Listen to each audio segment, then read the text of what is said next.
A Fox News alert, a possible breakthrough in the search for Nancy Guthrie. A glove inside the 84-year-old's home has been discovered and sent to a lab in Florida by the Pima County Sheriff's Office. However, federal agents are likely to retest the new evidence since it was not sent to the FBI lab in Quantico, Virginia. Fox News contributor Paul Morrow actually asked the FBI about the role they will play in examining DNA evidence just a week ago. Watch. Will the Bureau be submitting the DNA for investigative genealogical investigation relative to maybe getting a relative, somebody if you want? I would say the DNA aspect of this case is being handled by the Pima County Sheriff's Department right now. However, should we get to that point, yes, that would be an option for the FBI to assist. You are watching Fox and Friends First here on a Friday morning. I'm Todd Pyro. And I'm Carly Shimkus. The FBI has also released its first description of the suspect. They are looking for a male that is approximately 5'9" to 5'10" with an average build, who was wearing a black 25-liter Ozark Trail Hiker Pack backpack. Let's bring in forensic expert Joseph Scott Morgan. And Joseph, let us start with the evidence and the examination of the evidence. What can the FBI lab in Quantico do that private lab in Florida can't when it comes to all of this evidence, specifically that glove? Yeah, good morning, guys. Thanks for having me. Yeah, this glove is very significant in the sense that that glove is going to contain molecular evidence relative to a potential for a DNA profile that could be created. The resources that the FBI has compared to, say, for instance, a private laboratory is quite striking. And not only that, the FBI also has additional partners that they work with on a regular basis to build out one of these profiles. The question, guys, is this. How well has the glove been preserved? You know, as a forensics person, that's always my big question, because some of this evidence can be very, very fragile. And one of the big things I need you guys to keep your eye on here is that if these gloves contain any kind of DNA evidence from this individual, you heard this just a second ago, actually, there can be a forensic genealogical profile built on this person that could literally go back to familial connections with somebody in this family that has put their DNA into one of these databases that they can track back to this individual specifically. This thing is huge. That certainly does sound like it really could be. And then the other thing that happened yesterday was that investigators released a description between 5'9" and 5'10", average build. We also have the backpack. It's something, yes. It's broad. How do investigators narrow down a suspect based on that description?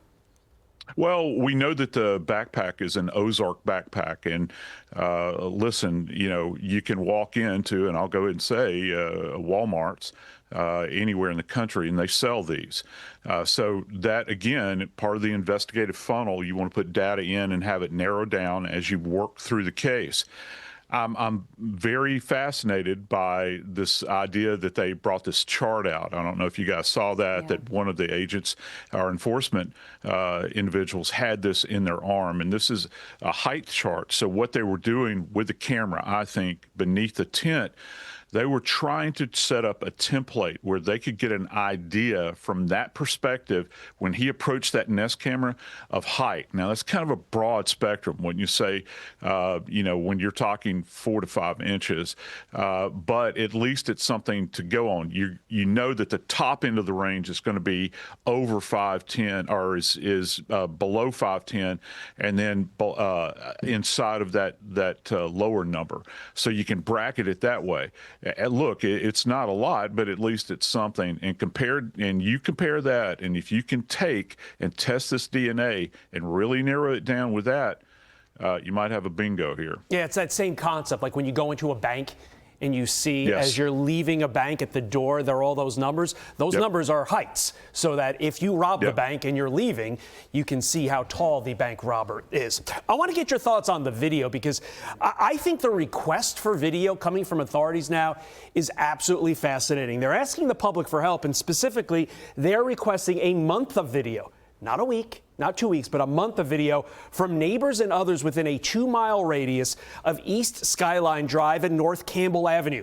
Authorities are seeking footage recorded between January 1st, 2026 and February 2nd of this year, and any video showing vehicles, traffic, pedestrians, or anything unusual that could be relevant to the case. And then dialing down on this, specifically, neighbors are being asked for videos between 9 p.m. and midnight on January 11th, a very specific date and a very specific time within that date, and also between 9:30 a.m. and 11 a.m. on January 31st. Again, very specific, Joseph.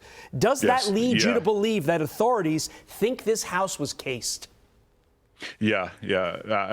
I'd buy that 100%, Todd. I think that that's probably the situation that we're looking at right now.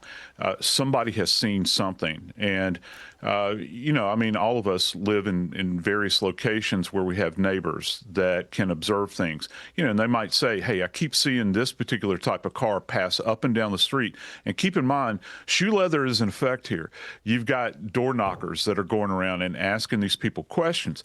So if they find this common thread between all of these houses that are adjacent to Mrs. Guthrie's home, that's significant. So they're going to try to pare this down. If they have videography that's out there, you might can see the vehicle passing, making rotations, maybe slowing. Hey, you might even have an opportunity to see somebody actually get out of the vehicle, walk up, and remember, this is being done under the cover of darkness. We've heard lighting isn't great out there. So you could sneak and peek, if you will, all around this property, try to get an idea of where cameras are, any kind of surveillance equipment, and maybe just the habits. Are lights left on? Is there some kind of light I have to avoid? But it's interesting that an individual would not pick up on this Nest camera that's out there if they have, in fact, been casing it. Maybe their skills at casing a location are not that refined. Dr. Michael Bodden is a forensic pathologist. He analyzed the blood droplets found at Nancy Guthrie's house and said, quote, Nancy Guthrie is bleeding from some area, either the hands or the face. The nature of the blood spots with little pale centers or donut shapes are typical for drops that come from the nose or mouth because they're mixed with air. This means she's coughing up blood or dripping from the nose. Otherwise, there would be a dripping from a cut from above, possibly the hands or face. I hear you saying so you agree. Give us more of your thoughts on that analysis, and what more can you tell us? Look, if you guys could hold that shot just for a second, that's very revealing. You see those major drops that you have there, the larger ones? That's gravitational dropping. So it's falling from a location. Everybody at home right now, think about what happens if you have a spontaneous bloody nose, okay? Those are free-falling drops and are rather large. Do you see the tiny ones in there? In my opinion, I think those are expert droppings. So what that means is there's something going on in the nose or the mouth, and that's as a result of probably expirating or kind of coughing like this, and you get those kind of particulated depositions like that. The larger ones are free-falling droplets, dropping free in the air. They come out as perfect spheres. They impact the ground and create that.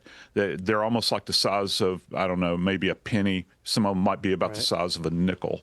Fascinating stuff. Forensic expert Joseph Scott Morgan, thank you so much for your insight. We're coming back to you on this at some point. Bingo. Thank you for your time this morning. Let's do it. I'm Steve Ducey. I'm Brian Kilmeade. And I'm Ainsley Earhart. And click here to subscribe to the Fox News YouTube page to catch our hottest interviews and most compelling analysis.